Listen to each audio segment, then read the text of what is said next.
He was literally, it was coming through his computer, and his microphone just had to be lit up. He looked like a reef. Yeah. All right, John, we might want to keep that in. We might keep that in for the director's cut. Oh, we're going. Okay. All right, no, he usually trims off anything I need to trim. That's why we're recording. I don't go live. You guys good to go though? Everybody ready? All right, cool.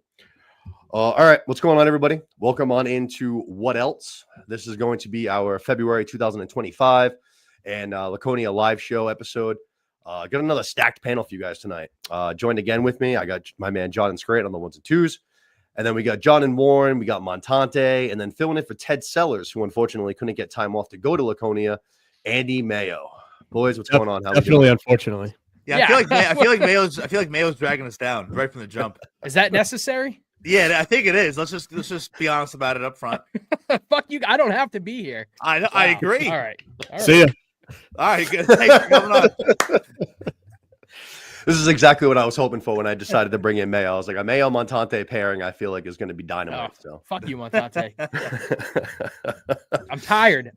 I probably I'm feeling well behaved. So good.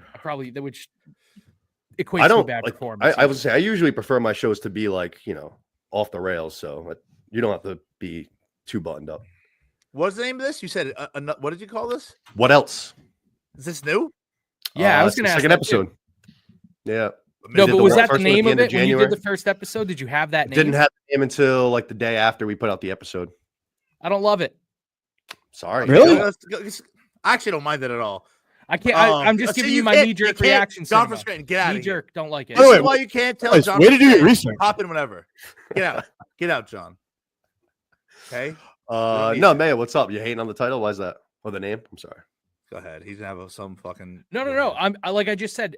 I'm just giving you my knee-jerk reaction. I can't even really articulate why yet. I'm just telling you, like, really well said.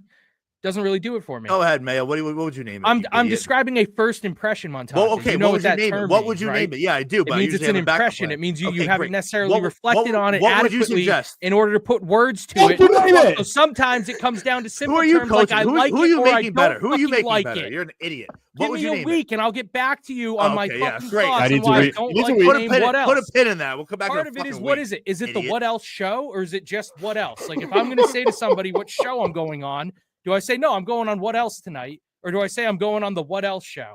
You just said it. The What Else show. What Else has negative connotations because it's usually like what else, meaning we're running out of shit, we're losing steam. Well, the whole point is that we're going through an entire month of content, so it's very much like we're kind of just shifting through different things that happened.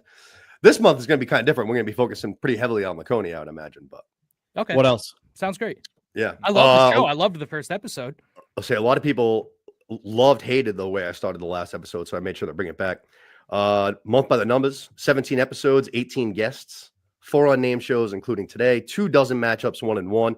We had 1 Oscar gambling show, which shout out DraftKings, the best sports book on the entire world. First time best numbers, best odds. Shout out DraftKings. Go gamble responsibly. DraftKings. Is that a gun against your head? Edit that out, John. Edit that out, post. It's the Fall River book. We had 1 live show. We unfortunately had 3 show-related deaths. Gene Hackman, Kirk's death, Ted Sarandis. But with death comes rebirth. 1 rebirth, Mutt Manansky, and then 1 hiatus. Busy month. You said 18 guests, 17 episodes? 17 episodes, 18 guests. Wow. Busy month. Yeah. A lot of people in and out. We also had 4 people in the studio for the first time, which was interesting. We're going to be talking a little bit more about that. But we had 4 first-timers in the studio. Stein, Brando. Yep. DG. Kevin and Bristol. Yep. Right. Yep. Oh, Stein, Brando, Kevin from Bristol. Who was the 4th one? DG. Oh yeah, DG. Oh yeah. Are you taking notes? Yeah, I have. Yes, I take notes no matter what. No matter what, we could be talking about anything, and I would be sitting here taking notes. No. You don't have to do that. I kind of do. Let me ask you, Montante, do you have are there some things that you do compulsively that maybe? But I can explain it. Are you ever to go back to these notes? And if so, when? Maybe not. No. No, we're not doing them. Maybe not. If you do go back to them, what would you say? So to answer your question, I think what you're really asking me is, do I often take notes during a meeting or something that I No, never no, go no, back no, to? no. Are you asking me if I'm- are what there I'm times asking where I you do is, not when ever do go you- back to those notes? No. Listen to me. Let me ask Because there certainly are. If you let me ask the question, you'll be able to answer it more directly. All right, ask the When question. do you plan on looking at ever again what you just wrote down? I don't know if I will if a need arises. But if you need to, what would You're the need assuming be? you're What assuming would the that's the need be? purpose. You're assuming that's the purpose behind the note taking, All right. Montante. Karen, what else, you idiot? You're assuming you are assuming what result I'm trying to get, which is a very What else? bad What else? assumption to make about anybody. Oh, 'Cause you don't know why I'm taking notes, Montante. You don't know why you're taking notes. I know why I'm taking notes. Okay, explain. One, I take notes because it helps me like organize it. It helps me listen. It helps me remember things. Like I would not remember 17 episodes, 18 guests if I didn't write it down. There's no What do way you I need would. that knowledge for? Because Montante, it's like a comfort thing. Like oftentimes I'll write something down if I definitely want to refer back to it later. Okay. I wrote down Stein, Brando, KFB, and DG so that when we All get right. to that topic later, I don't have to ask again who the 4 fucking first timers were. All right.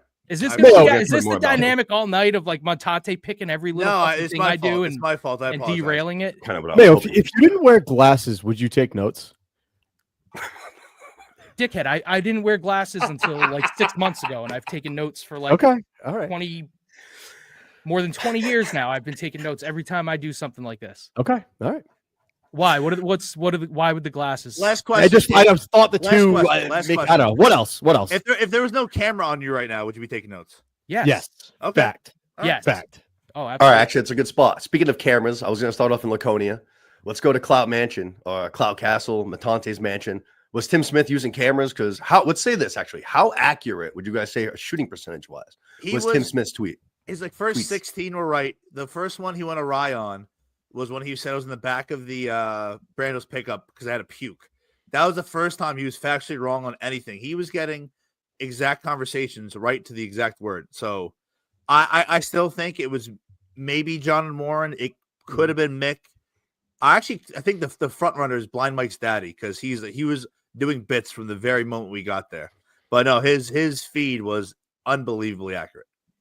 I would say John already admitted openly that he was one of the leaks. Yeah, but as soon as he leaked, he said he leaked. So that's Yeah, how I it was- wasn't him. Yeah, I would rip something to Tim and then just let people know, like, hey, in the next 5 minutes, you're going to see something pop up. But you know what I thought was interesting, Montante, was Tim Smith was like, oh, we're hearing that Montante just got back to the house with 2 pizzas for everybody. You hadn't got back to the house yet. Correct. That one So- blew my mind. Yeah, so someone said he just left for pizzas or so. Yeah, and that was interesting.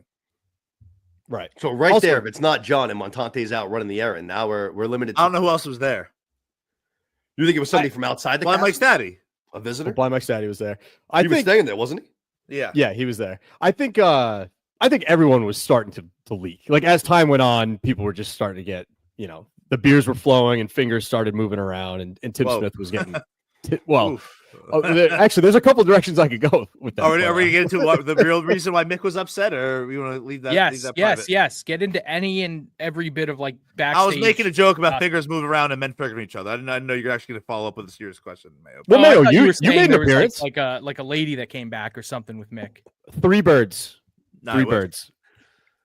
I'll say No, my there- girl was there's- there for what, an hour and a half on Friday. Oh, 4 birds. She gets after it. Oh man, she was lit up. She was hurting big time on Saturday. But even when she's banged up, she was never sloppy at any point that we saw. She was hanging around. Freddie Lynn sure. somewhere saying was sloppy. I would never say that. So I there would- was some I wouldn't talks say of Freddie Lynn's brother was, but I would I never would say say Freddie Lynn's brother hit on her. He was like, if you want to come home with me tonight, basically. And she like curbed him, and then not only did she curb him, she got both me and her a drink on his dime. And I was like, yeah, that's a good. that's my lady right there. Oh, that's a keeper. Yeah, he is a catch. I mean, Freddie Lynn's brother, from what I saw, was 5'4", 290, blackout drunk. So listen, So all that stuff's real about Freddie being drunk and his brother. Oh yeah, they were definitely pretty lit. I mean, I didn't think Freddie. It seemed like Freddie kind of was. I talked to him early, like as soon as he kind of got there, and spent some time with him then.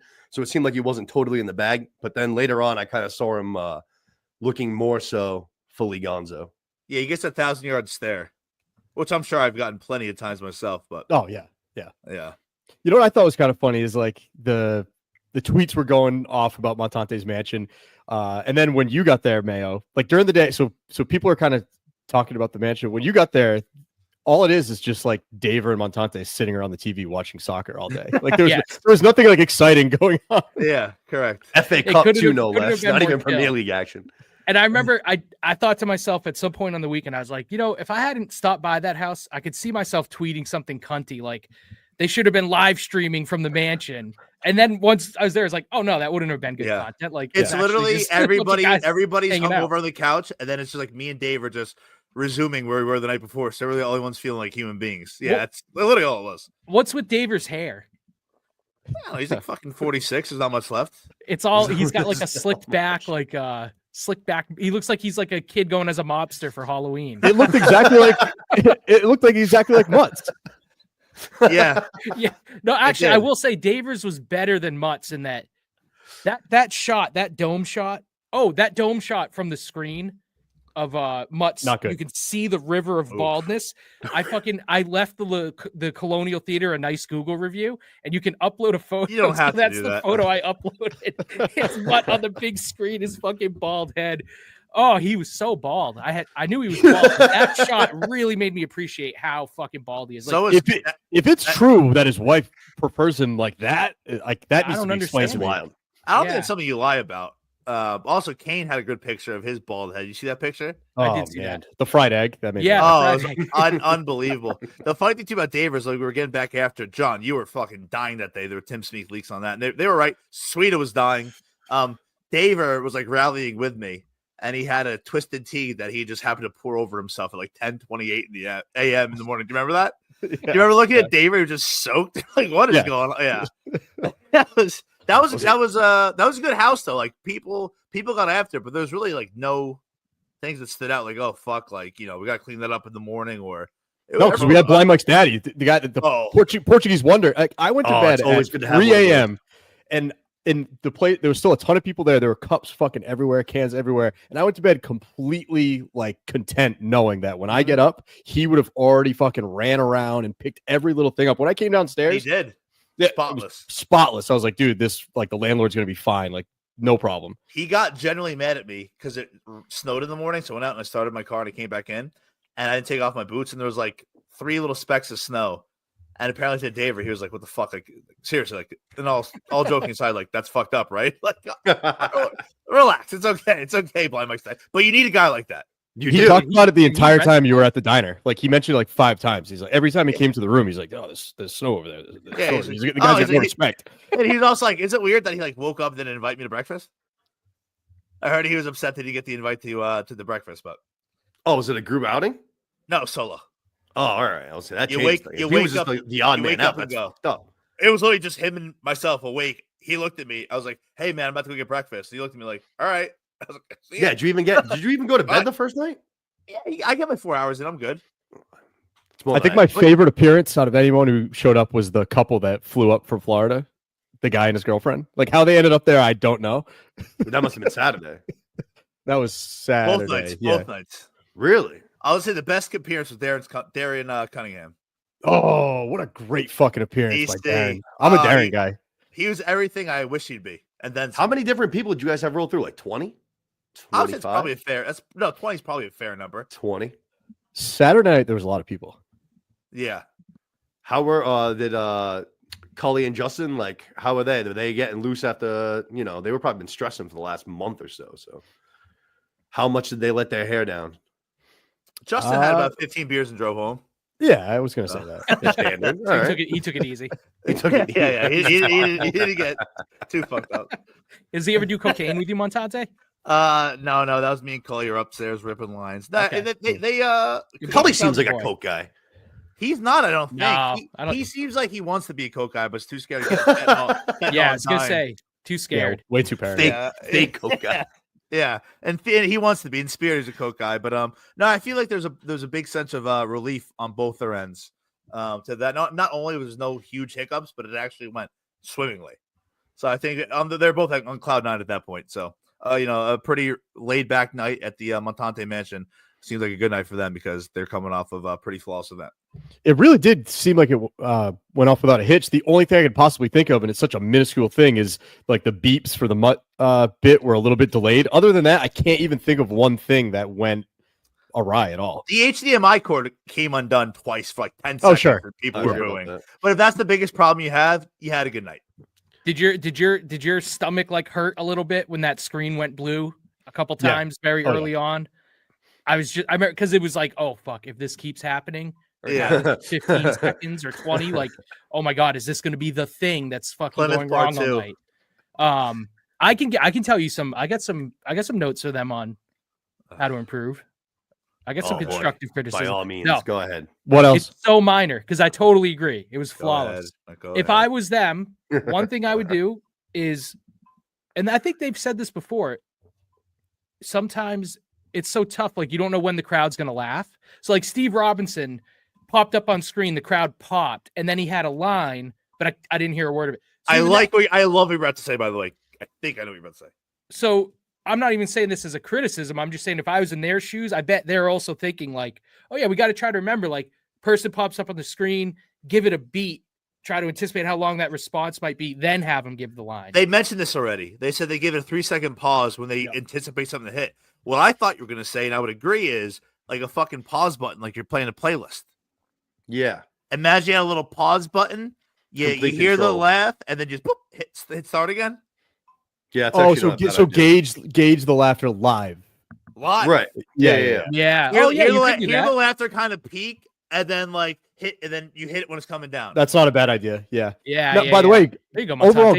You good should problem to have though.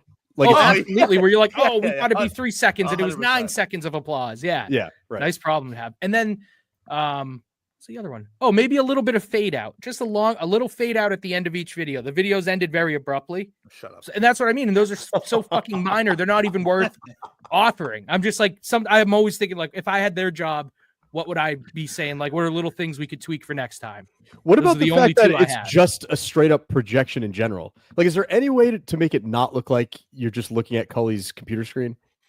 I don't know. I don't know, but I kind of like that. I feel like I'm looking at Cully's computer screen, if we're being totally honest. I think that's almost like Endearing. it romanticizes the show. Yeah. Yeah. Yeah. Hey, Yeah. I got Cinema. You were in Montante. You were in the surviving KMS Survivor. All right, I got 2 points about that. First and foremost, that was my idea when I was in with Max's brother. I said you should do a KMS Survivor in the studio. I said you should play that game with the falling sticks, and I said you should do it with Ted Sellers. And Max's brother was like, "Ted's in a wheelchair, Mayo. How would that work? He can't walk, Mayo. How could he play that game?" And it's like, yeah, it's a fucking absurd idea. That's why it's funny. And then it was in the goddamn live show. I'm not necessarily saying they remember that I said that, but I'm just saying I had the same fucking idea. And all you assholes do is tell me how bad my fucking ideas are. Well, there's one that is a good enough absurd premise that it made its way into the live show. So fuck you on that. That's a good idea. As was the Jeff D'Lo one. My second point, or my second thing about that, is a question for you guys. What was it like shooting that at the studio with them? Was it fun? What was it like, guys? It was a great time. Unfortunately, like I think Montante was there by himself, right? That was just the day you were in studio. And then Sellers was the same thing. Mhm. When we were recording, though, they told us about Ted Sellers' part and they explained it to us. And I think that we all thought it was pretty funny. And then to actually see it live was so much funnier. I mean, Ted's scenes were fucking hilarious. But no, filming it was definitely fun. The scene of us, you couldn't really see it because it was super, super dark. But there's a shot of us like sleeping on the floor. And All of Mick us were in goes to, that room, Wake yeah. up and sneak away. But it's like we're just like Gus is sleeping on my leg. There's like 3 of us that all have Justin's like teddy bear as our pillow. It's like me, Kirk, and somebody else. John and Patty Ford are cuddling. Like it was a great like visual, and it was kind of just blacked out. It was tough to see. But Oh it was yeah, a good John, time. you were in it, huh? Yeah, you know, it was kind of Good funny job. when Yeah, we did you were the memorable. I absolutely didn't completely forget that you were part of it. when we did like the whole KMS Survivor team or whatever. They were trying to do like a pan out so you could see everybody, and at that moment is when they forgot Montante wasn't there. So like we're shooting this, yeah. Oh, and Kirk was like, "Oh fuck, Montante's not here. Like everyone is supposed to be here." So they didn't even realize it until that moment that he wasn't with us. We're just like, "Oh fuck it." As So far who's as doing the actual filming, who's behind the camera? It's literally Cullinan. Cullinan on his phone. Yeah. But one of there's a couple funny He things did a good job. behind the scenes. So like after the show's done, they're like, all right, so we're just gonna do this, this, and this. Like my brain, like I'm half retarded, so like I'm not. They're saying shit to me and looking at me like right, and I really generally have no clue what they said.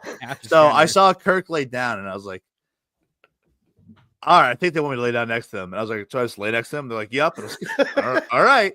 And then it was this little plastic thing, and I was like, if this fucking thing breaks, like I'm not coming back from this. I lay down, and they're like, go the opposite way. So I went to like roll over, and you're.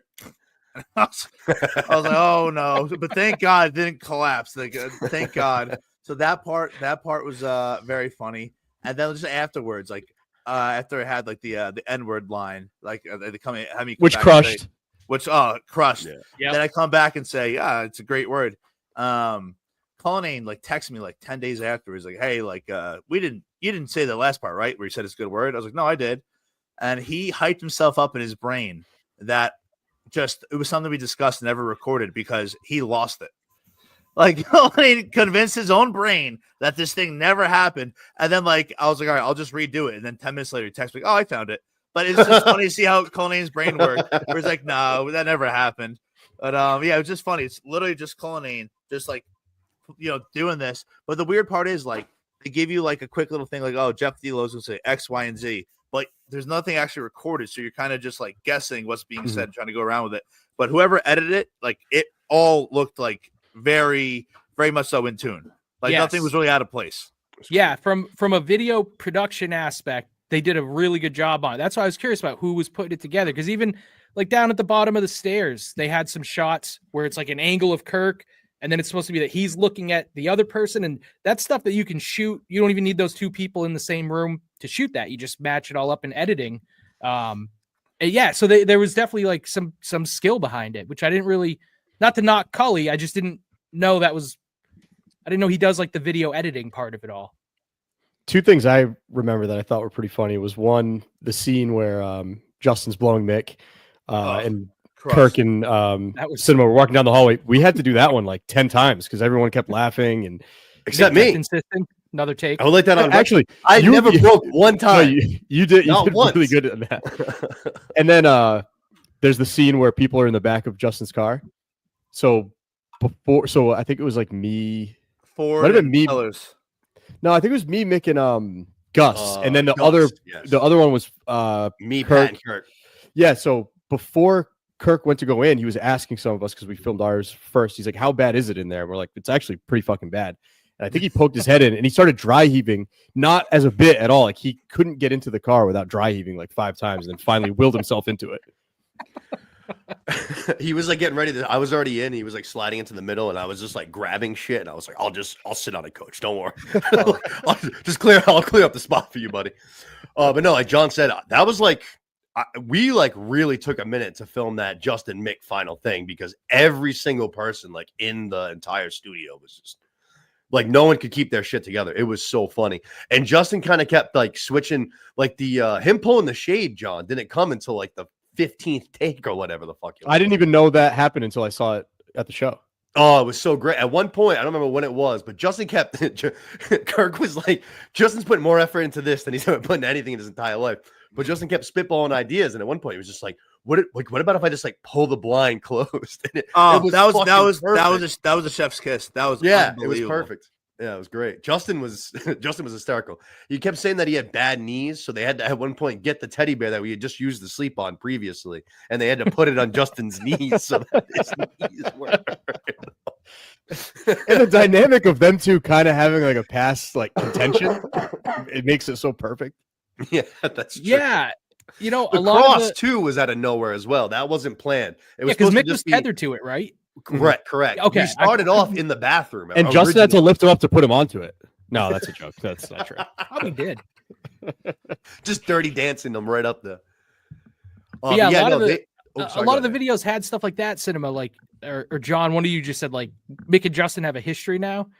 It's like I feel like it's another byproduct of the show. It's been running for 5 years. Like it's like pro wrestling at this point. There's that makes it all the 6 times funnier. storylines. Yeah, there was so much payoff of the history of the show and a lot of the jokes and stuff at Laconia. It was something. I think it was the best I don't know if it was the best live show, but I'm not sure, which says a lot. I think it was. It's so hard to judge that shit. Recency Yeah. bias, I feel like, it's so hard to really remember every little video from every live show. I didn't see Especially the Wilbur because I get shows, so I fucked up feel at like I live shows, can't. so. Yeah, I do a little bit too. But See, I always go back to the Wilbur show. I feel like being the best one, but I think that's just because everything was like for the first time. Like, I didn't expect him to go out and start doing live performances to fucking Bruce Springsteen and Tom Petty. So it was like, holy shit, you know what I mean? Yeah. So the Wilbur still always kind of sticks out to me. Portland 1 crushed too. Like the crowd at Portland 1 was fucking loud. Yeah. Yeah. No, I feel like every live show, I think the Minute fans blow it out everywhere we go. Yeah, I actually, when I started thinking about it, I do think I like this one. I put this one slightly ahead of Portland 1, just because I think the production value was a little bit better. And to Mayo's point, like the way they did the actual skits, it seemed cleaner or like more seasoned. Yeah. Yep. I got a question for you guys. Who the fuck just sighed like that? John. Montante. What else? The only one on the panel who has called me to tell me how much he loves me before, that one. I didn't know Although, Cinema had your number. actually, I say that as if that hasn't happened to like everybody in this world. I Like anybody made who's been on a that YouTube call. show I has made gotten that call called to by you once. Montante at some I remember where I was. I was really proud of Mayo for something. But listen, all right, this sounds so douchey, but like people at that show know who you are, right? Yeah, they do. You know who you guys I'm are. not like a big, it's not a big. You're You're not a talking big deal. Montante? I'm not, oh, I'm okay. not saying you're a big deal. But like let's say you went to a show of any other podcast you're a fan of. Nobody there like kind of knows who you are. Are you able to relax and have a good time in that environment? 100 when you're in the theater, it's like impossible. Also, like the same people that see you at these shows have seen you 8 other times, so no one cares. But you can't like remember like I'm always just thinking like everyone's talking about now like Freddie Lynn did this. Remember Steve from Gloucester was doing this. It's like everyone's watching to get you. You know, so everything I do, I'm like I'm just not going to talk to anyone. I'm just like, and I'm such a like fucking. It messes with me, and it doesn't seem like it messes with you guys. No, that's more so the night before. I feel like too. Yeah, I'm a nobody. It doesn't affect me at all. These guys can fucking answer that one. No, I haven't thought of that. I haven't even thought of that aspect until you just said it. Yeah, no, I don't think you have to be worried about that's it. the secret. That's the secret, Montante. The not Possibly be worried about anything less in my entire life than the well, okay. Opinions. Like if I end up getting hammered and like saying a few like racy things, people are like, oh yeah, that's true. You do that anyway. That checks out. Well, actually, even Friday night we were doing fucking karaoke, and I was bullshitting with Montante. I was like, "Yo, like, why wouldn't you do it?" And he's like, "No." I'm like, "Bro, you can do a podcast for however many thousands of people." I'm like, "Oh, no shot." 70 people from fucking New Hampshire here that are all Minute fans. You can't get up there and fucking sing a song. No shot. Yeah, it's how Danny from Barica did what he did. Oh, he followed me up. I felt like such a schmuck. Oh, he crushed you. He did. Are you talking about his performance at the mansion 2 nights in a row, or what he did on stage? No, I was disgusted by him. He was great at the mansion. When he did the Neil Diamond song, it was like what was that movie with Adam Sandler? He was like the wedding singer. The wedding singer, yeah. he had a full stage presence. He had a whole routine before the first lyric was sung. It was remarkable. He crushed. Yeah, and he was like, "Yeah, I was my 5th or 6th time doing that." I was like, "Oh, okay," but yeah, there was a confidence to that performance that I didn't know that man was capable of. I was literally like, "Who the fuck is it? Where's this guy been every time he's ever been on the show?" Like he really went for it. It's the same guy who needs permission to go get the paper at the end of the driveway from his wife, and he's doing those two things are related though. Him and Tony. That's the reason. You think this is one time out, and he has to really pack it all into one. Yeah, no, but it was a good night. Mayo, to your original question though, I actually thought Kevin from Bristol explained it pretty well on the show. Oh no, was it on the show? Or it might have been Mike of the Minute Fans or Laconia wrap-up show. One of these shows he was on. He was saying how at some of the Portland shows, everyone felt reserved. Like they didn't want to be the one to fuck up and be the storyline at the bar, at Gritty's, or at the show. And then for whatever reason at Laconia, no one gave a fuck. Like I kind of feel like everyone was letting loose at Laconia. Oh yeah. Yeah. I think it is because it's like I think the atmosphere around the show and in the fan community is more, it's like peace times more than ever before. I wonder if that contributes to it. To bring it back to the show. Oh, good. Well, yeah, real quick. To bring it back to the show though, do you feel like this was the most loose KMS has been leading up to a live show? 100%. No. Yeah, maybe. Oh, all right. Well, Yeah, you have notes of this. I don't. I'm just going off recent memory. I think it is. I thought it was actually, too. okay. I thought it was a okay. good point. I agreed. Go ahead. I guess it depends on how you define loosest, but I actually think I might agree with you because I think they showed symptoms of the pressure and the stress getting to them. Like Dave and Justin were going back at Kirk all month, and it increased as the month and went on and the show got closer. They went back at him on stuff like even the Lithgow Harry Potter thing. It was very funny, but I also was like, I feel like Dave's just kind of like, fuck it, like, God damn it, this is what you do. So I felt like they were showing it, but it never boiled over into like a actual blood match between anybody. Put it So this way. maybe in a sense it was the loosest. Like, yeah, they're at each other's throats, but it's in like the most healthy way they've ever dealt with that stress leading. They were in such a comfortable spot that my little redhead prince was able to take off 2 days because he had the runs 2 weeks prior. That's a good point. That's how comfortable they felt. And then he was throwing hundreds at the casino. You gotta talk to him. That was what do you guys think of that move? Shut up. What did you think of Justin doing? I think it's completely okay. If he doesn't go in the next day, you have an issue on your hands. He does that the day before and goes in. You're good. You're in the clear. I think at first I was fine with it, and then the more I thought about it, if the live show wasn't coming up, you definitely can. It's the fucking weekend. You've already been healthy for whatever it was, 2 days. Like that's totally fine. But I think leading up to a live show, but at the same point, but it's the visual though, Montante. It's the visual. Like I'm not even saying he didn't know Fez was gonna take a picture of him. Doesn't matter. What no. That's not how integrity works, Montante. Integrity means you do the right thing. He's not delivering weapons of mass destruction. He's going to cash. Oh, shut that's up. integrity. He's a producer for a podcast. Shut up. I generally agree. I think if you're already there and you sit down for an hour, that's like a very normal thing to do. It's like I'm already here. I made the drive. Like I'll pop down for 60 minutes. If he didn't go in the next day, everything you're saying is valid. He did go in the next day. Yeah. Everything went swimmingly. Shut up. If he goes like there like 3 in the morning, that'd be a bad look too. Any other job, I'd agree. But like Justin works for Kirk. That's the part that surprises me. Because I'm not surprised Kirk reacted that way. I think that's a fairly predictable response from Kirk. And you got to manage your boss, right? So Justin, whether it's okay for anyone else to do what he did, like to do what he did working for the guy he works for, I was surprised that he didn't seem to think that he was doing anything that might land him in the doghouse. That's the part that surprised me was that it was getting a little self-sabotagey for me. Like, when you get like some people get stressed and they start self-sabotaging. For a minute, I was kind of going down that road. Or was he trying to get that a lot of times get his mind away from it and just get away for 2 seconds. The other thing too is even if let's assume he barely had the shits on Friday, right? But they're right before a live show. He doesn't want to be the guy who goes in and gives Kirk diarrhea. 100%. That's why he didn't go in. So that also makes me like, I'm not trying to say Justin did anything like bad or wrong, but because he didn't. He like John said, it was a bad look. Like it was a bad optic. He allowed himself himself in that position. I'll give you that. It was a bad optic, but the world continues to spin. It's not the end of the world. Well, no shit, Montante. It's not the fucking end of the world. No one said it's the end of the world. Is that where Montante? We can just say that for every opinion anyone expresses the rest of the evening. It's not the end of the world.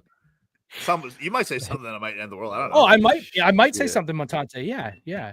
It won't be the end of the world. Though. They did a good job. His monologue was A+. Great job. Yeah, but if we got an F, like the sun would have risen the next day. So, yeah, we don't know that. What else? Real quick, Stevie Live the Tape did that cornhole tournament at his brewery. I only get to check it out for like 20 minutes, but I thought it was a great setup. Very cool. I would like to. I wish I could have been there longer. Way more people than I feel like is being led on. And like this. Oh, there was yeah. The chatter I saw was kind of like, oh, who's going to do it in the cold? Which believe me, I get that sentiment. But when I showed up, there was a fucking ton of people there playing in the tournament. Oh yeah. When I got there, it was later on already. And like, I literally couldn't park. I parked like up on a snowbank because there was no spots left. So it was doing pretty good. Very cool setup though. Shut up. Yeah. So he definitely made a ton of money off the Minifans for sure. Yeah, probably. Good.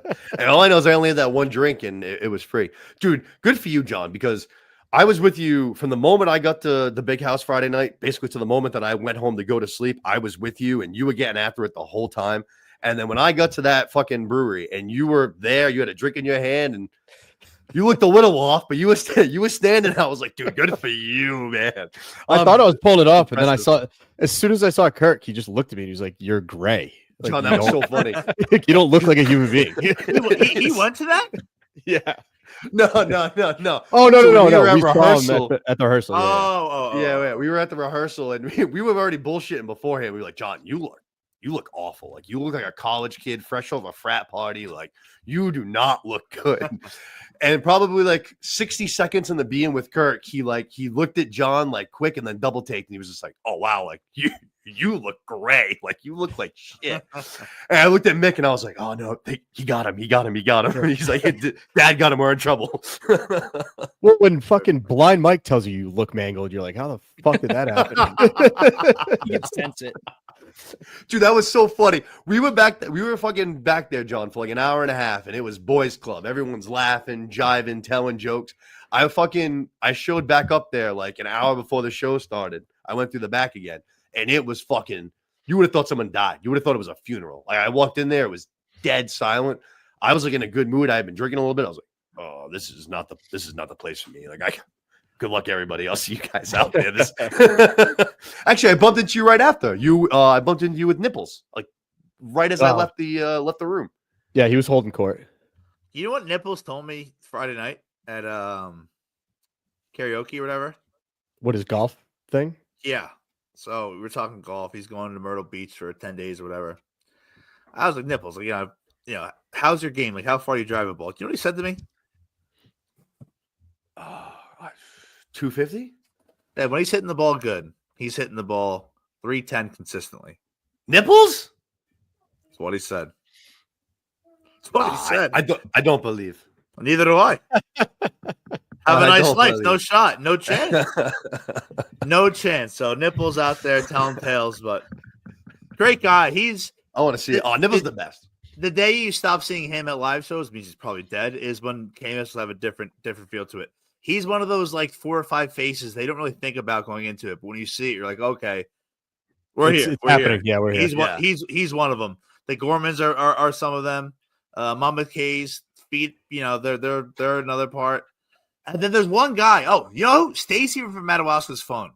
Oh, I don't know who that is. From before I knew anyone, that was one of the first people I ever saw at a fucking live show, and I've seen him every time since. At every bar, that is. Yep. He's at every bar. He's at every fucking. Oh, yeah.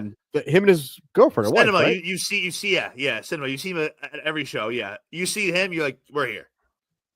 Fuck. I don't know how I don't know who that is. Well, hold on, Cinema. Let me describe him. You'll definitely know who I'm talking about. He's like a kind of a chubbier white guy, and he wears the Kirk Minahan show sweatshirt. So With a beard? He's with a balding beard. too. Yeah, Yeah. Yeah, that's a. I wonder if that's a birthmark thing because it's almost like a reverse mohawk. It's a hell of a bald spot. There's always Nice- like a couple nice guy. people that I'm like, I know I've met you before, but I can't quite put my finger on it. And then they usually, I feel like, can tell. That guy from John, I think you talked to him with me. The guy from Hazleton Country Club was one of them. I don't remember. Yeah, there was one guy. I was like, I looked at him. He came up to me. And I was like, I know you. And he's like, I work at Hazleton Country Club. And I was like, oh yeah, I know you, bro. And then he was like, I can get you on the course anytime. I was like, I mean, it's Hazleton Country Club. I think anybody can get on the course anytime. But I appreciate the sentiment. By the way, no in memoriam show would be better than the Nipple. Like when Nipples dies and they do like the thing they do with Ted Sarandos. That would be a great fucking show. Oh, 100%. Yeah. Sorry, Who- did that who do get dark? Who do you Oh, think? all right. Who do you think could die that wouldn't get a Where's the cutoff?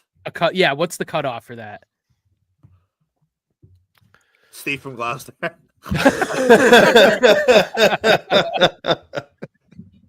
about that? How about that? Did Cully tell that story about Steve from Gloucester being like, "Hey, so Dave, by the way, is it like is it Thursday? I'm coming in." Like, Jesus, That's perfect. During the when they played, it might have been I would say it's the second funniest bit they did with the AI. By the way, the fact that people actually thought it was Coleman is remarkable. The face is literally glitching like that. They did the same thing the last fell for live it. show. Well, you're also probably plastered. If you didn't But- notice that face glitch, it's very easy to be fooled. I get it's AI, but I thought it was just AI to make him pudgier, to be totally honest. he could do that on his own. But they showed the Steve from Gloucester gay card, and I was like, I knew he was right in front of me. So people around me who don't really know, I was like, you know what's the funniest thing about this? Like, Steve's actually fucking flaming gay. And you think, oh, come on. Oh, like turn around. Did the whole thing. Like, oh, shut up, Steve. I do like his bit that when he was walking up and down in the seats, when people were calling him out, like, "Oh, Steve," like this, he was going like this to them. Oh, it's yeah. It's a lot. It's a lot. I think the only thing I have left from Laconia is I wish they had a video on me because I street like Taylor Swift fangirled it. When Bobby Costa came on stage to end the show, I jumped out of my seat, hands went in the air. I honestly, the more like time passes, I think it might be my favorite parody song of all time. It's very good. It's so fucking good. There's been very few of them. Like I know all the words to Rape, but I know all the words to this Montante song now, and it's like this song's fucking amazing. I would say it doesn't crack the top 8. It wouldn't crack your top 8. You have no heart. Wow. It's all heart. It's all heart for that song. He sang it with all heart, man. He came on there and he fucking belted that shit. That being said, though, but like we had I don't know. I like it. Don't get me wrong, but Colonnade, the Glory Days, whatever the one Bruce songs was, that's an all timer. For me, Steve's alive. Yeah, like, yeah. That just gets me every time. Big Steve's Bed and Breakfast is one that I've always loved. Top 3, easy. Yeah. Like, it's a great song. Don't get me wrong, but that's a prisoner of the moment thing. I like the Dale Arnold. Somebody's watching me. Oh, yeah. That's another. Nobody's watching me. Yeah, that's another. That's a great one. I can't remember who made that one, but whoever made that one is like an underrated parody song guy. He had maybe 5 to 10, I think. Like always decent. Was that fucking what's his name? Was that Warden? Maybe. Could have been. Is he still around? He's a cunt on Twitter. Oh, is he? Oh, okay. Oh, John. Hi, John. What else? You don't have to do this. It was Warden. John, you don't like blowjobs, huh? I heard that too, actually. That's very surprising, John. I would have thought you were a blowjob guy. They talk about receiving them. What else? Actually, that hand job versus jerk off debate was part of February. Yeah, that was fucking stupid. Oh, there you go, John. By the way, everything. By the way, are we the trust free here? Cinema, of course, earmuffs. always. Were you guys what? Trust free? Were you guys perplexed when he was like do homework? Well, I knew the premise of the show a little bit, so. By the way, when you were like, go back and get a clip, I was like, I'm gonna ignore this. Hope he doesn't ask again. You asked again. I called Justin immediately. It's like, Justin. It's like, doesn't have to be good. I was like, just can you do me a favor when you were talking about getting the massage? Just send me a minute of it. I don't care what part. Fax would have done that for you. Fax is the man. Fax takes care of all that shit. True. You can't do that. No, I don't. I don't want want a contender for the producer's job, and you can't do that. It took me way longer than I thought. Not my job, pal. Not my job. You're the best. Oh, in the second show, but yeah, I'm trying to differentiate from Mike and the Minifans and Freddie's Fireside Chat, and one of the big. No, as long as you know what you're getting into, it's good. But what would have been funny with Justin, because he knows me well enough to know that I'm just not going to do that. If he just sent me a minute of nothing, of the most boring talk they had all month, and they're like, "There's my clip. Let me explain it." But as far as I know, I think he actually sent me a good clip. But that is going to wrinkle, but I just wasn't ready for that. By the way, Montante, you saying Mike and the Minifans? Ooh, I like that. What? You gonna take over Mike and the Minifans? No. Why not? You're on every fucking episode, aren't you? I've been on a lot. I feel like you're on every YouTube show. You're on too many YouTube shows to say you couldn't do that. Mayo, it's got a host. Like, I'm sorry, it's got a. Does host. it? Mickey boy. I also feel like Montante I don't know himself out to that much. The Steinster. The Steinster. It's Steinorama, dude. That's all I can tell you. Montante, I don't feel like does that many network things. I feel like he pops in and out, but I don't feel like he's whoring himself out there. I've done a lot of the new renditions of the Mike and the Minifans. Okay. But yeah, we got, listen, they control Hollywood. Now they're controlling Mike and the Minifans. So we'll see. You like it, Montante. You should do it more. You like it and you're good at it. So far, yeah. Well, there's no Mike and the Minifans tomorrow night, so I think this is probably going to go, I hope, tomorrow live. Where's Stein? Take the place. As far as Stein is concerned, there is a Mike and the Minifans tomorrow. Yeah, I saw him saying today it's going to be like something nothing we've ever seen before. Control the weather in the morning, and then Mike and the Minifans at night. I thought my idea was decent to have a rotating panel of hosts who take like 3, 4, 6 weeks at a time. That way, there's some. If you gave me, hey, you have a blip. If Mick, which you would never do, it's like I'll be back come April. I would do a month. Because I can set my watch to it. That's what I'm saying. Like, you take a month, John takes a month, Cinema takes a month. Like, I think that Because it's I'd be better off trying to do like something where it's like every other week, say for like 6 weeks with somebody else, or find a every other part- week for 8 weeks. Right, and we flip off. Whatever, That's something I yeah. can do better. you get a Going 4 rotating weeks in channel a and some row is flexibility. 4 Fridays is impossible. Give So Michigan Cinema, you're man, saying like, right now eight- you would host every other for 8 weeks in a row. So what is that? 4 weeks? 4 Yeah, hosts? it's already falling apart. Yeah, no, Yeah. I'm sorry. I was just doing the math. That's 4 hosts, you're saying? Yeah. Yeah, I could do that. I could do 4 hosts every other week. So there you go. So there you go. Now we just need someone else. Yeah, no, John. I could definitely do that. If Mick wants I to take can't off a month, I'll do a month. But I think Bradley Sign's the perfect spot starter. Oh, This you is- have to let him do it just to see what he does. The Sandy Koufax of the KMS world. I think he'll do a good job. This was basically my version of, like I said, I'm liking the Minifan just because I can't do it every single week or anything like that. And I like doing the show. It's the only way I can talk about KMS shit. No, but what Where I you- where wanted you to say guys- was, hold on, just because I feel like this is a good platform, Montante, you're going to have an audience. Do you want to finally admit like what you put in Mick's head before you dropped him off at the bus station? Listen, You were the last person to see him, so just I mean, we're all here, we're listening. Like we I understand. didn't know Thank we were you, doing. John. I did not. I was not aware we're doing bits today. Okay, I was. That's not a with- bit. I actually, Montante had the same thing on my mind that I you was- probably How fucking would you whispered by in the his way, ear. How would you drip not your have? poison in his How ear. would you not have this thought? 5-hour ride. It's the only rational thought to have. It was 90 minutes to drop them off the bus stop at the South Station in whatever stupid Boston. The whole time, and I'm pretty good at reading. I don't read books. I can read people. I'm pretty good at it. He didn't give me a single thing where he was uneasy or he's holding back, laughing, having a good time. Read nothing. I was, oh, Mick is fucking back. He's normal. He's doing good. 13 minutes later, hey, I'm taking a break from everything. I'm hit send on that tweet. And I was like, oh, fuck, I missed that. And then 3 hours later, he's going at Kirk. And then I was like, wow. So he hid that. Mick could kill somebody and then fall asleep at night, same night. Easy, no problem. Because whatever inner demons he had must have been in there when he was with me, but he played it off perfectly. Yeah, because it couldn't have. You're right. No matter what you guys talked about, it didn't just happen as soon as you dropped him off. So he was it's like two things were happening at once. Like he was having a conversation with you and laughing with you, and then on the other side of his brain, Steaming. things were stewing, which is kind of impressive. Yeah. Because if that was me, like, all you're hearing for that 90 minutes is fuck Kirk, fuck this, fuck that. Like, I can't put on a happy face if that's how I'm really feeling. So the fact he was able to do that and pull it off and not me sense anything was remarkable. So I was stunned to see that. So, Montante, Well, I mean, you're part of the issue because you didn't buy a ticket, Oh. did you, Montante? No, I had well, I wasn't given a ticket, I'll tell you that. No, I'm with Mick. I wasn't given a ticket. Okay. did you purchase a ticket? No, Danny from Bill Ricker had an extra. That's Oh, okay. All right, that's fine. No, Cut that's this fine. out. Cut this out. Cut this out. Cut this out. People always, family events pop up. You always get a DM before saying, hey, I can't go. And you can always scoop them up. Well, that's nice. Montante. You throw out I the don't get those DMs, I'm but I'm letting glad you you know. You throw out the empty dresser. No Hey, one's do you like, want "Yeah, I want wanna make anything? sure." You want anything for it? No, don't worry about it. I just don't want you go, okay, no problem. That's the move. Fair So no, enough. I wasn't given a ticket. Wow, Okay. unbelievable. Sure. Sad. Right in Sickening. back door. So Thanks, Montante, Julie. you dropped him off. Mitch.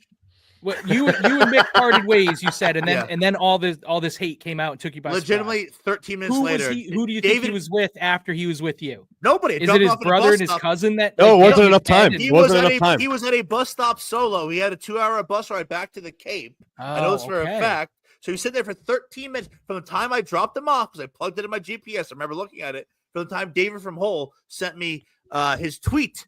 It was 13 minutes from the time I dropped him off and said my goodbyes until he hit send on that tweet. Now, I to would be love to fair, get- I sitting would love to get 13 Mick's minutes at the phone South records Station those could do 13 minutes. I've never been there, but I could see how that'd be stressful. right. He was the man all weekend, though. Like I love. Oh, Mick. the funniest moment, and I Love don't him. think I'm speaking out of school here, out of line, whatever the expression is. It was like 12:34. He's not a huge boozer. He put a couple back. He Oh, held dude, it down he- well. Pretty impressive, I thought this weekend. Yeah. at least. He's having a good I time. think Matt from Providence, when he's not being a fucking loser on Twitter, he's like a good guy in person. I think he bought like $50 worth of Taco Bell, not as nice as afternoon pizzas. Oh, this is the best. I love this. someone stuff. got. Pretty good. That's a But good I move. can't. It was. I think the exact moment. I don't know why. There's 12:34 in the morning, or I guess 34 minutes past midnight, and I come around and he's next to the staircase. and he's looking at this fucking taco from Taco Bell. I'm like, what's going on? I was like, are you fucking good? Like, what the fuck's wrong with you? He's like, I'm hungry. I'm just not in the mood for fish. And I was like, okay, I hear you. Go, yeah, it's Taco Bell. There's no fish. He goes, oh, awesome. I just hammered it. I was like, how long was this kid here, high as a kite, looking at this fucking taco? It was an unbelievable moment. Like, there was just good vibes from Mick all night. He's like, oh, this kid's makes the best. Oh man, I'm yeah, hungry. I'm not in the Good mood ping for pong fish. player too. Is he? Yeah. Yeah, he's not. Yeah, he wasn't bad. Yeah. I can't play ping pong, so him, Brando, and Matt from Providence were like, it's like they walked on the moon in front of me. I was just like, how can a human being achieve this? yeah. Yeah, Matt in they- Providence seems like he'd be an asshole. That's good at ping pong. I think I would- Brando might have been the best. Good performance by Matt from Providence this weekend. Like I actually Awesome enjoyed hanging out with him. Yeah. Yeah. Awesome performance. The live shows are a good reminder for people like me of like how into the how not in on the joke I can be. I'll I'll tell you right meet now, someone that I think like is actually hates me or like must be a fucking prick in real life, and then they're just some fucking dude, some normal ass nice fucking person, and I'm like, holy shit, what a I would dick I say am for outside of the thinking you wouldn't be Fireset- this way in real life. Everyone's Outside of- nice. outside of the Fireset check crew, everyone had a good weekend, right? Yeah, Yeah, Everyone. it was just a. Well, it's except just Mick. a boys Except club. Mick, Everyone yeah. just Well, got no, along Mick- so well. Mick I'm was still having saying fun. Mick had a great weekend. Like, yeah. Yeah, he did. Mick was great all weekend. I Yeah, say but you you could guys say were the with him more Fireside than I Chat- was, but whenever I was with him, he was awesome. He was always in a good mood. He was laughing. He was making me laugh. funny guy, yeah. Yeah, Freddie he was making out with older nice chicks. guy. That's not the worst thing in the world. Is that a real thing? Oh, come on. See, this is why Montante's I eyes asked got if all big. that John's Freddie stuff throwing is hand. What's true. going on here? But Someone's I actually don't know. I think it's a funny story. I have no idea. I can't hear my Wi-Fi cut out. Sorry. What else? Can I say I support Freddie on taking a break? From the Like, white What to do you- make no, out with that all was the women, fucking or- Menners, if anything. Menners forced him into taking a break, and then Menners No. cursed him out last night for doing it. No, for no, coming no, back. no. John, my Freddie Lynn, I think, made that decision on this his own. is a good time to make a drink. This will be a 6-minute monologue. Yeah, there you go. Get the fuck out of here, Montante. Go. Go get a nice glass of bleach. All right, go. He's probably fucking chugging mouthwash or something. It's degenerate. ahead. Well, now I lost my train of thought. Trying to think of more Aw, alcoholic jokes to motherfucker. make it fun. Season 1 of Fireside Chat has ended. Menners, that's where we're at. Oh, anyway, Freddie made that decision, and then Menners responded to it by saying seasons can be a good idea. And then he did shit on Freddie last night. But I think in me up. general, like you guys know, no network show lasts. None of them last. Menners is the only one. Menners is the Iron Horse. He has lasted the longest in terms of consistently putting out Minifan content. I guess Still John from going, Scranton's up there too. Jesus. None of the shows last. I think because everyone underestimates, like, it is a heavy lift to do a show, even though it's just for fun. It's no big deal. But if you're a busy person with a life, like doing it every week, after 8-12 episodes, like I understand anyone being like, maybe I don't want to do this every fucking week. So I think more network shows would have longer runs if they didn't feel pressured to do a weekly program. So I actually support Freddie taking a break, or anybody taking a break or doing a show on an inconsistent schedule. It's a playground. Do whatever works for you. Menners has the luxury of not having a job, and at night for us is the middle of the day for him. So he just sits on his couch and does a show. Oh, and you're right. And he has no family anymore. That helps Right. too. Also, Yeah. Yeah. And there's like no one in his life who loves him or needs his time or attention. all right, so I don't know. Come Besides your children. on. besides my children. I Menners' love opening Menners. monologue for the first Menners- 10 minutes last night had me cracking up. Like I was belly laughing. I'll at tell you work what, just hearing even him rip. quote unquote bad Menners is like good. Oh yeah. Menners is great. Menners is Well, great. I love Menners. I'll quote and He's a rest in peace. cocksucker. But... Rest in peace to this minute Yes. fan. Squid, he has been like online in like months. He always used to say, he's like, you have to remember, Menners is a professional. As crazy as that is, he kind of is. Like, he's an entertaining guy, but he's not making millions off it, but like he is just a step above everybody else. Like, bad Menners is still you're listening to. You're not going, okay, I've heard enough. Yeah. Yeah, you can't miss a Menners show. Good way of putting it. He's so funny. He is. I hate saying this. He is fucking funny, man. He is fucking a funny little guy. What else? we're gonna get He into cut the my oh, fucking shit, go ahead. balls off the other day. I do have to give him credit for that. Menners neutered me as soon as I got Not hard to involved do, again. but what'd you do? Shout out Pat Ford. Oh, just the way Kirk. he oh yeah, yeah. Oh, just with like like sabotaging me with Jeff and just like reminding me like, yeah, I might know you in real life, dude, but in the Minifan world, like I'm gonna fucking destroy you. Like you're no better than anyone else who comes around here. I feel like that was what Menners did to me the other week. It was a good reminder. I don't know what the fuck you're talking about. What else? All right, that's because you don't listen, Montante. Sadly, I so- did listen to that. I wish I didn't. We're gonna do a first time third chair thing in a second, but before we get there, just because I have both of you guys on, first thing, Let's John, repeat you were it. supposed to be first show of the month this month, and then you bailed out, and you were supposedly told that you're on a ban. Weren't seen for the rest of the month. Now we're on hiatus.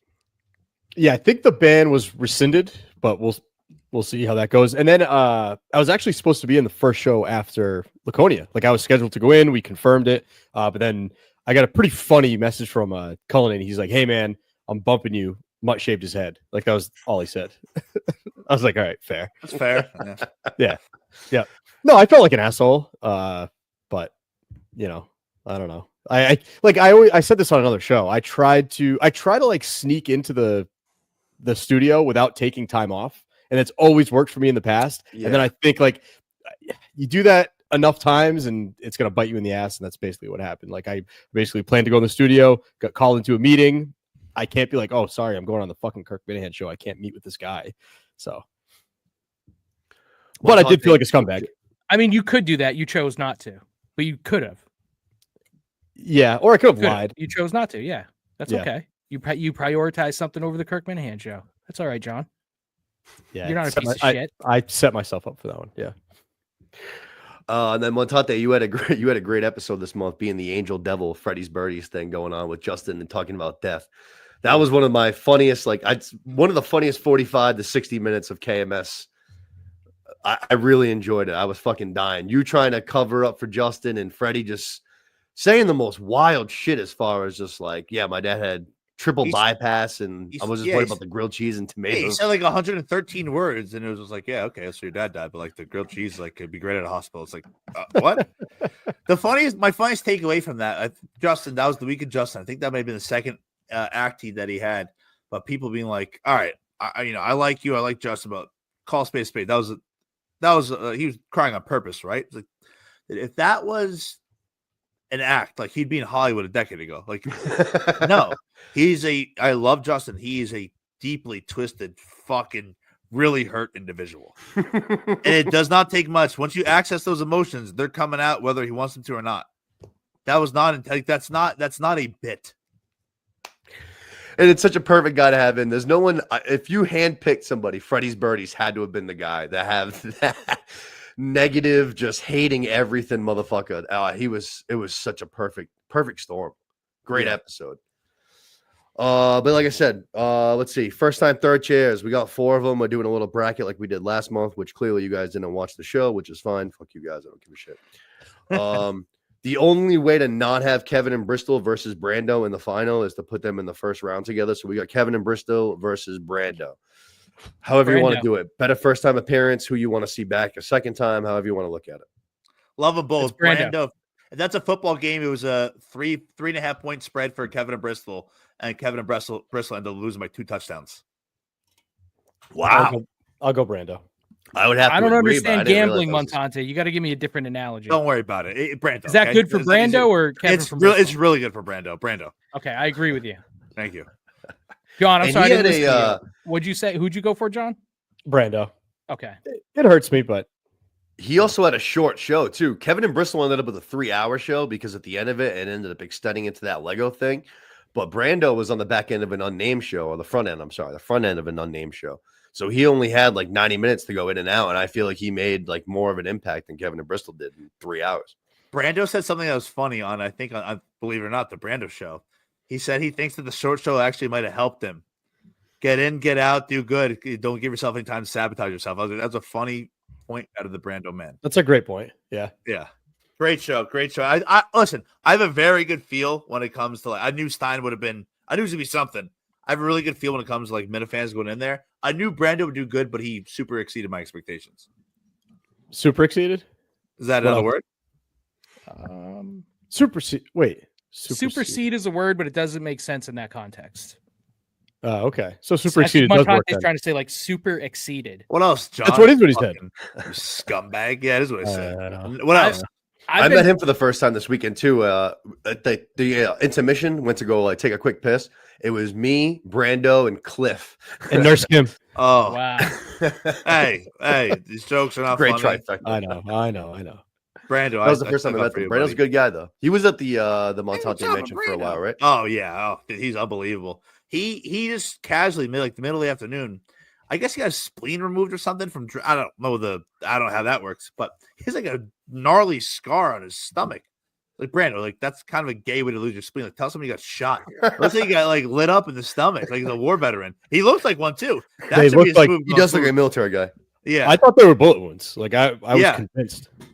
Oh no, they removed my gallbladder and I was out conscious for 2 months after. You're like, oh, all right, not as cool as I hoped it would be, but all right, that works. Yeah. Brando, what a guy. Just a genuine, you can tell, like, reading people. I can't read Mick, apparently, but you can tell you can tell from Brando, he's a pure, genuine soul. Yep. Yeah. That's a good way to put it. I think he's the purest among us. Mm-hmm. So I'm sure he's going to win in the final, but the only way I could, have a little bit of a debate here. So we got Bradley Stein versus DG. Two totally different ends of the spectrum here. I'm going to go first. I fucking hated Stein. Really? Okay. I fucking hated him. DG made me laugh more just because he was so bad. Like when he pulled out the icebreakers and Kirk wanted to play along, but just couldn't bring himself to do Pennsylvania? it. Yeah. Like that shit made me laugh. Sometimes I don't mind the guys that like are just nice guys and they stink. It's like Kirk played with them a little bit. It made me laugh. Stein was awful. I hate him. So go DG. Yeah, but it was the whole Stein experience. Yeah. I assumed I would lose. Stein's throwing her out. Like I said, I'm Mike Manetta fans. It was entertaining, but at two quarters of the way through, I had severe anxiety. Oh yeah.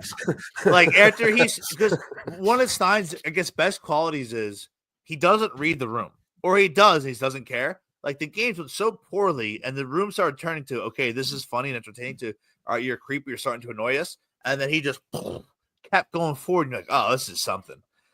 It was, and the people are like, oh, he's a once-a-month guy.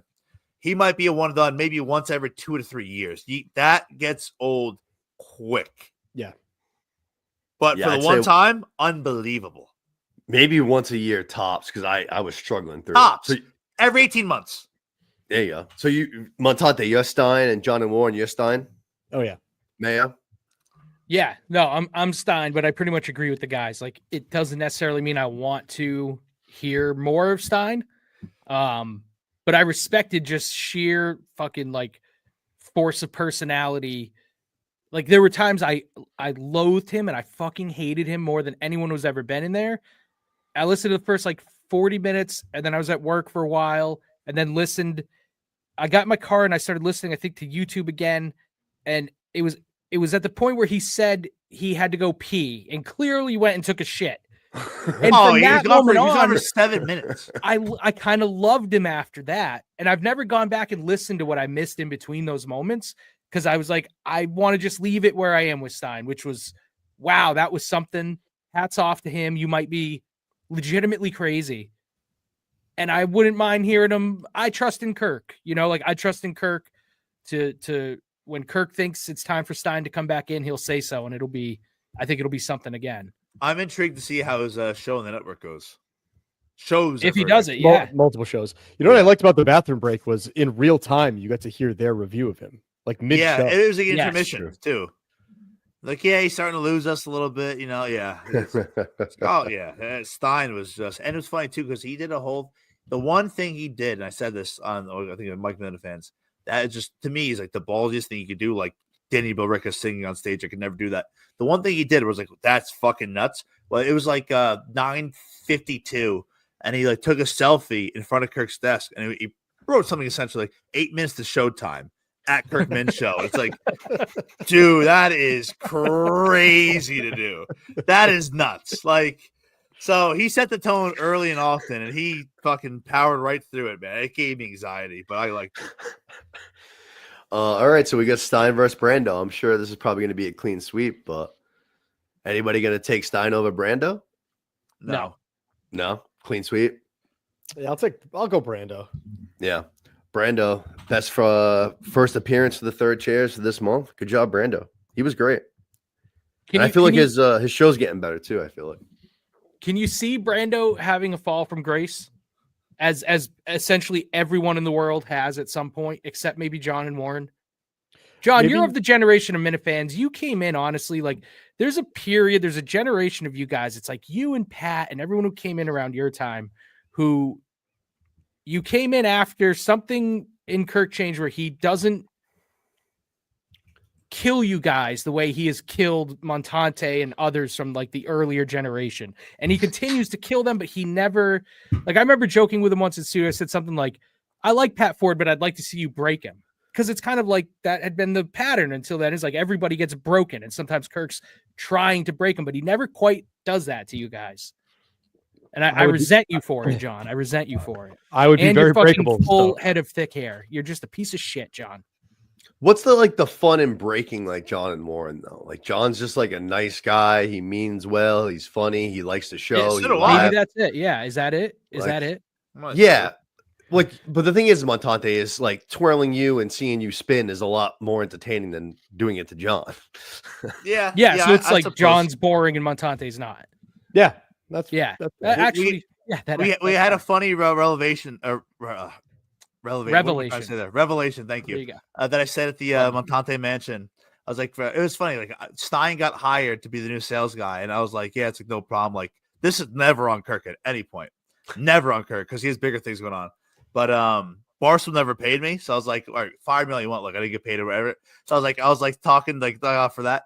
I had an email that is don't check. That I checked for the first time in 3 months, like for Barstool for like 2 or 3 months. Like, hey, like we're trying to pay you. Please fill up your bank information. So, I had no idea. It's like last week. I was like, oh, Barstool, how unprofessional. Nope, me, my fault. So if it's still accepted, I'll be resuming my role as the KMS sales guy because apparently you get paid for it. It's news to me. It's a It's a fun thing to have my back pocket. I was like, oh, it's funny that I didn't get paid, but no, it's my fault. Can you imagine if you unleashed the back pocket? Like if you were like, so I never got fucking paid. And they're like, I'm so glad I did. Oh, yeah, it would have, I don't know what I was holding on to it for, but yeah, it's super embarrassing. Yeah. It was such a funny moment. I was like, all right, they sent one email. How many were there? I went through it. I was like, oh, they sent a lot. Like, this has been on for a while. So my fault. End up. Proceed. Let's get into the last segment. John, are you ready to play some videos? The homework segment of what's next. Yes, sir. Last one, clip of the month. Everybody has a submission. Do you like that think name, everybody Andy? knows. Clip of the month? What else? It's kind of growing on me. Yeah, because You're such a pussy. been using it the whole night. It's perfect. What do you mean? You just called me a pussy? Yeah, you had this whole monologue earlier. You didn't like the name. But Tati, it's almost like we're not talking about anything that really matters, and I might change my mind on a whim. Oh my fucking god! You cracked the code. You cracked the code. You savant. If we had a ticker, it'd be very, very high. I'm starting to worry that Jon Scranton might be gone. No, he's on the Cons League right now. Hopefully forever. Sure. How many times can a person overdose and survive? Like, what's up, buddy? John? What's the record for the most a human being is overdosed? I don't know. Oh, what's the record? You just seem like you might be going for it. On what? On what drug? Ignore him, John. Sorry. Mayo, shut the fuck up. John, have you been listening backstage? Did anyone ever are Montante and John and Warren like blanketing me, or is it you think he's just mysteriously arising when you say his name, or do you think maybe he's listening, you idiot? I just burnt the shit out of some toast, dude. Well, we said his name about John, 8 minutes ago, Montante. Thanks, so babe. I'm not sure if he's really paying rapt attention. He's definitely not taking notes. Cinema, what do you think about the show Hot or Not? I think it's hysterical. Never seen an episode, Cinema. It makes me laugh. I'm not gonna lie. Great. It just makes me laugh. It's just a dumb dynamic, but it makes me laugh. Out. I was not looking for annoying. That. Actually, John's the only person that makes Quinlan like actually entertaining. It's a deep dive on Tommy Quinlan. That's what the show's title should be. And Nick, play a clip, please. Yeah, what clip? Yeah, so just play. Just do it like last time. I think everybody knows everybody's clip this time. But all right, I'll just go down the list then. Yeah, just play them and just go. This is called "I Prefer to Do It Myself." Totally like just grazing it. What? My penis. Your wiener. My penis. Your cock. And then at one point she's Your like, man meat. Yeah. She says like, like, okay, like I'm not going to do the accent. She's like, okay, fun time. Fun time. I like You that. kind of did the accent a little bit, but yeah, Super fun, terrific happy hour. Fun time. No, thank you. I prefer to do it myself. Bravo. Question going around, whether or not guys like to do it themselves. See, she's with me. Okay, come on. So I prefer to do it myself. Okay. So. What'd you say? Hand? Sure. I'm sorry. Unbelievable clip. Shout out to me for getting that. But like, Unbelievable journalism. Justin overcame Ted trying to ruin that clip too. So that's hey, right? Am I right, John? Shout out to him. What a clip. Which John are you talking to? I don't know. You. I doubt me. No, I guess you could. That was my way of getting around it. Yeah. It worked. It worked. Next one we have is Malcolm Mitchell book signing. Book in the Whole Wide World by Malcolm Mitchell. He bounced back. The Magician's Hat. What year were you born, Justin? 1996. This came out in 2015. Allison Brie read this story. Justin was going to get an autographed copy of The Magician's Hat when he was 19 years old. As we come to the last part of the show, as always is now. It's Look at this fucking book, Dave. Justin, you are a fucking pervert. Pervert. Dave? Not great, Justin. I just wanted to see Malcolm Mitchell. I'm a big Patriots fan, and I thought I gotta try. Storytelling. Okay, this is Rhymes. Today, for the first time, a magician arrived with a bag of with tricks a bag of and tricks a big and hat. a big hat. This is.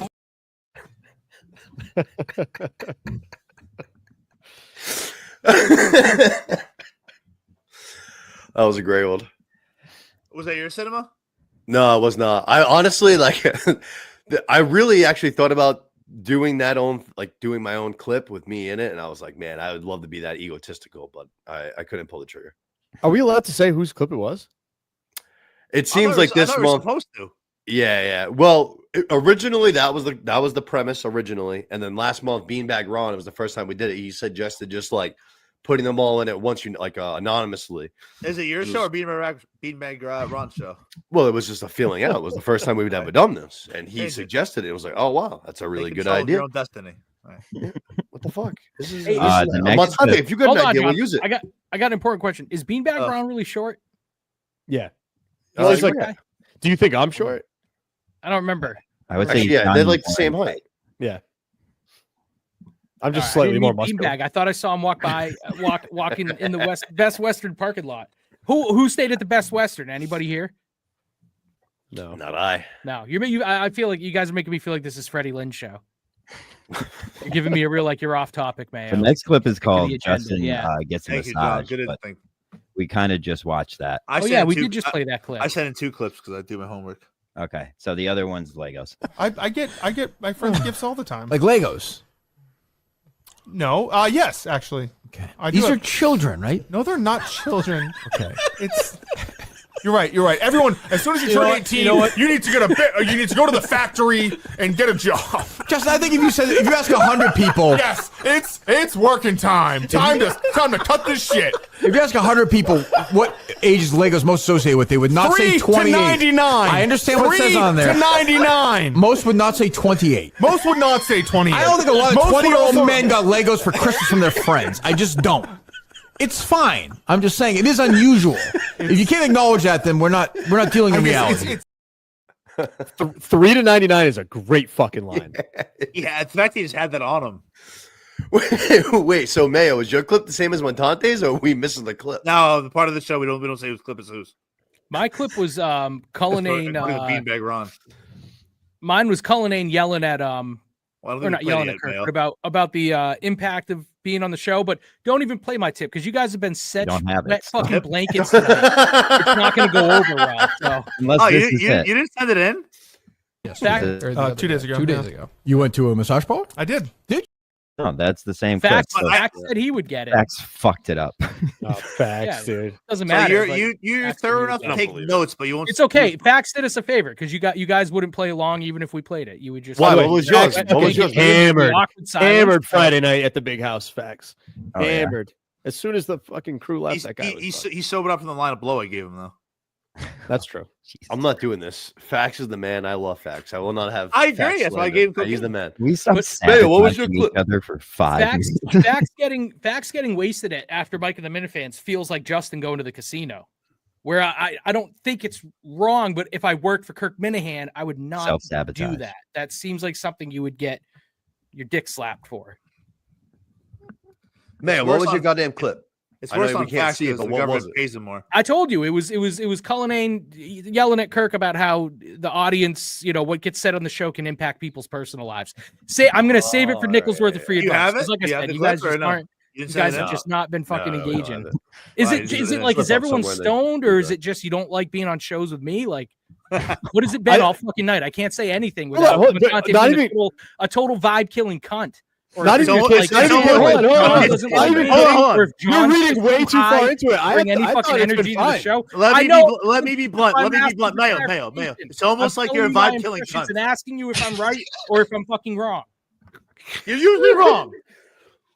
I am often wrong about this stuff. That's You are a great LinkedIn follow, and you're my favorite one on there. The only reason I log on to that site once every 2 weeks is to see Thank you. you, John. yeah, I appreciate that. So all right, let's vote on these things. We got 3 clips, really. Mayo's last. Can't vote for yourself. So we got me, John, and Montante. We basically know who's. Who won? Mayo, you don't have a clipping. Mayo, you go first. Legos, massage parlor, Malcolm Mitchell. Massage parlor. I think the Legos one made me laugh more, but the massage parlor one is just, it's insane. And then it's extra insane that something that insane could happen and not be the most insane thing that's happened ever on a show. It's crazy how much fucking insane stuff happens that can just be something that happens and then gets moved on from. To That's that point, wild though, that he did don't that. you think it is? And I had this conversation, I think, off air with Montante. That is one of the crazier things, though. That's what I'm saying. But it's just like everything else. Everything just moves on to the next crazy thing. Sure, but I almost think it almost didn't get as much play as it should have. I guess it's I think that's kind of what I'm trying to say too, John. Yeah, it didn't seem to get as much play. So John, what clip would you vote for? Are you talking to me? No, the other. Yeah, yes. No. I'm pretending John from Tiebreaker if Scranton's we not need here. it. Scranton's tiebreaker if we need it. So yeah, John. Who you got? Yeah, I gotta go. I mean, yeah, I'll go massage. I think All right, if I was, Kirk- gonna say, I was Kirk- going to go Malcolm Mitchell, but yeah, because you were in it, you fucking scumbag. I won 2-1. No vote. I thought the Malcolm Mitchell thing was Unanimous. very, very funny. I thought there was layers to it. The fact that it was a Malcolm Mitchell, first of all, who's like, a 1-year guy who nobody fucking knows. It's a children's book. Justin was 19. He went with his mom. There was a live reading that he sat through. There was just like it just kept developing. Blowing my fucking mind. On my notes, it says layers. It was Malcolm Mitchell, 1-year player. He went with his mom, and it was a children's book. Literally took the words out of my mouth. So wow, there you go. Mayo, you ever been to Freddy's? Freddy's? Yeah. No, what's that? Oh, that fast food place you were talking about? Yeah, where is it? I never heard of it before. There's 3 of them. There's one in what's the ghetto city? Waterbury? There is a Waterbury. The one I went to was near Jeff D. Lowe, not ghetto. Shout out to Jeff D. Lowe. Does in Plainville. As a Connecticut connoisseur, I was surprised you didn't immediately call me saying you have a story for that. No, I don't call people, Montante. True. Nor do I answer the phone. I think I've answered the phone once. You answer. You answer. No, I don't. I I didn't answer the other day. Who'd you accuse me of being? I got accused by Montante the other day. He said his investigator had some evidence that I was I'm Justin's plaything on Twitter. Yes. It's like, well, I don't know how to prove I'm not Justin's plaything. No, you're an honest guy. When you said you weren't, I knew you weren't. No. Suspect. Montante, you're the next vote. You can only vote for Legos or Malcolm Mitchell. I mean, I already won, so do we need to do this? Well, if you vote for Malcolm Mitchell, then it's a tie, and John from Scranton's the tiebreaker. I would say Legos. Yeah. Oh, you're an asshole. This is why we gotta. This is why we gotta work on this system here. Yeah, this is Work some your problem. Check in with Beanbag Ron. It worked good when we didn't know who the fuck it was. That's true. And there were enough clips, and Fax didn't fuck up. That too, John. Good point. Good point. Got to keep him on his shit. He's from your coaching tree. He's I mine. know. I gotta go. I'm gonna go home and paddle the shit out of him. Go home. All right. We got fucking February, Laconia all locked down. Is there anything else you guys got? Anything at all? Yeah, I would say gun to head. Whether it's a day or 3 weeks early. If I said, does Kirk come back a second earlier or a day earlier than proposed? What do you say? Your life's on the line.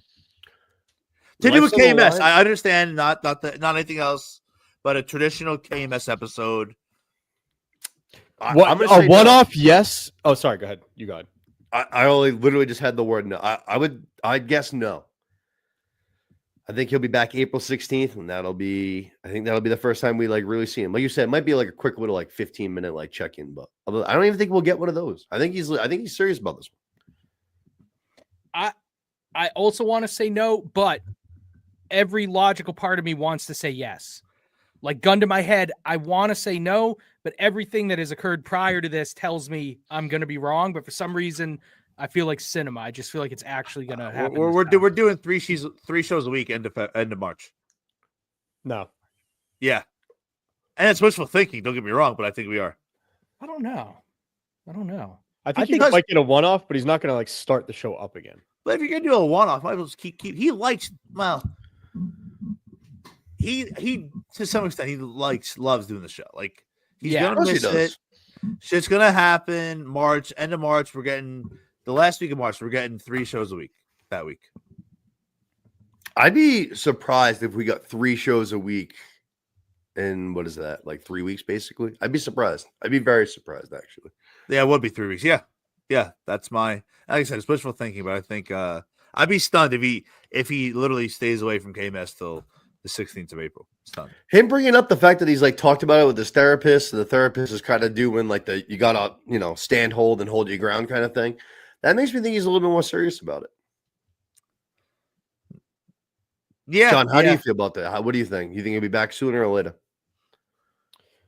No, I think as far as starting up the show again on a consistent basis, he's going to go to that date. You think we get a one-off?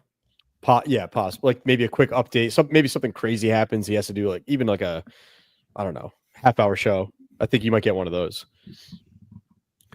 Maybe someone dies. Yeah, there you go. That's one thing I didn't mention, but as fucking crazy of a cult as we are, and we're all a bunch of assholes that just do a bunch of dumb shit.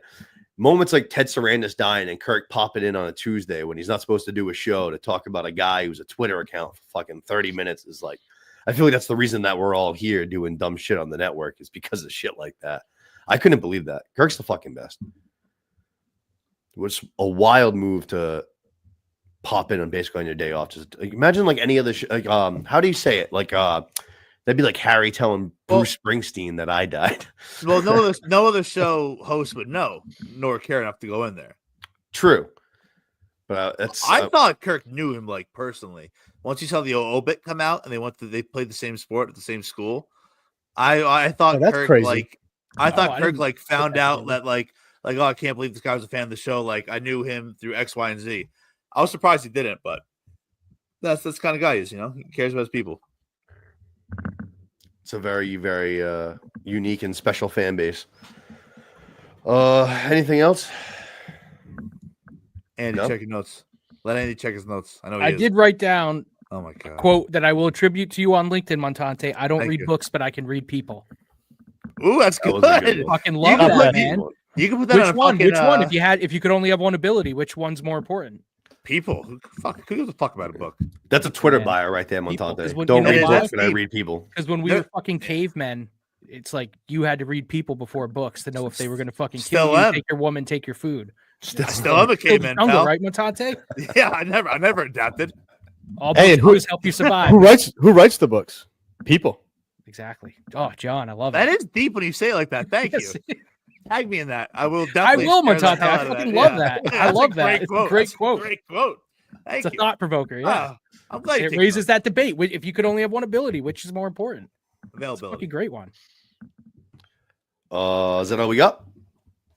Oh, the Dan and Newton versus Cullinane thing was great. That was February too. Oh, that was chaotic, especially considering how Dan like very much seemed apologetic when we saw him on Saturday before the show. You could tell that he like, at least to me, like he was very like quiet, and you could tell that he almost like regretted it. Did feel exactly. Like he didn't want to make any noise. He didn't want to cause any bit of a ruckus. He was kind of just like almost tail tucked between his legs. You could tell Can that you he felt believe bad. that he went? I can't believe he went. You have, I think, to take a quote from Cullinane, in that spot, you have to go. Do you? You're a fucking pussy. Yeah. If you don't show up. I would not have do gone. that. Yeah, I want no part of that. My play, because you're a pussy no matter what for apologizing, which is the right thing to do. Can't you just apologize the day beforehand and say, "Hey, I'll see you at the live show. Like, have a good time." Hey, if anybody else wants the experience, put it up to a raffle. I would not have gone. No shot, because it's only going to go that way where it's super awkward. You're off the distance. It's no thanks, no thanks. but I think he did himself well because the Mike and others said like he seemed contrite, right? I think he did help his public image and his like general standing. But I'm with you, Montante. I wouldn't have gone myself. I would have given the VIP ticket to like, I would have really thought about who's the best strategic Minifan to give this ticket to. Like, what Minifan could I give this ticket to that would earn me the most goodwill from everybody? And I'm thinking Ted Sellers, because I don't know if you've noticed, he utilizes a wheelchair. For you to like have you? He's mentioned to turn this around and to make you look good is fucking wild. I mean, no, I'm not making. I'm talking about what a like know? sniveling, conniving rat I am. Like, I got it. Like everyone's mad at me. Let me try to do a selfless thing so that they'll be like, all right, he's a fucking piece of shit, but maybe not a total dirtbag. I would be thinking like that. That's why if I was in Big Cat's shoes when Kirk went at him about being Dan and Newton, I would have offered Mick a job. You couldn't lose then. Because it'll go either Mick says yes, and Kirk says, "Wow, you saved my boy." By the way, I have a feeling for this Big is based Cat. off nothing. Mick says no. What's it fucking matter? I don't think Mick or says no. Mick says yes. Kirk gets mad. Then you've stolen Mick from Kirk. You've hurt Kirk, and he's not forgiving you. So now you've hurt him too. That would have been a master play. If Mickey gets the $74K offer to move to Chicago, 2-year deal, he's taking it, right? Are we all on the same He'd be a page? fucking madman not to. Could you imagine how different this story would be right now? But I don't know. I don't think Big Cat saw my tweet where I said that's what I would do. Oh, that would be If he'd seen something. it, By he the way, would've done if Big Cat, this is not even anything against him. He's pussies. What I'm trying to say, he has a big heart. If he had that kind of little, all right, well, fuck you then. The first call he make is to Mick. Big heart, fat wallet, and that wallet got fat based on a lie. I think all that can be true. I think all that can be true. But I don't think he's recognized. Imagine little Mickey though in Chicago. That would have been insane. I would love to see it. How did that time up with Mick lying about Juan Soto? I don't remember. Feels like it was after, right? What was after? Juan Soto was already like so long ago. I feel Soto was after. It happened so yeah, fast. it was Soto once. Yeah, then surviving. How big? How much bigger would that story have been?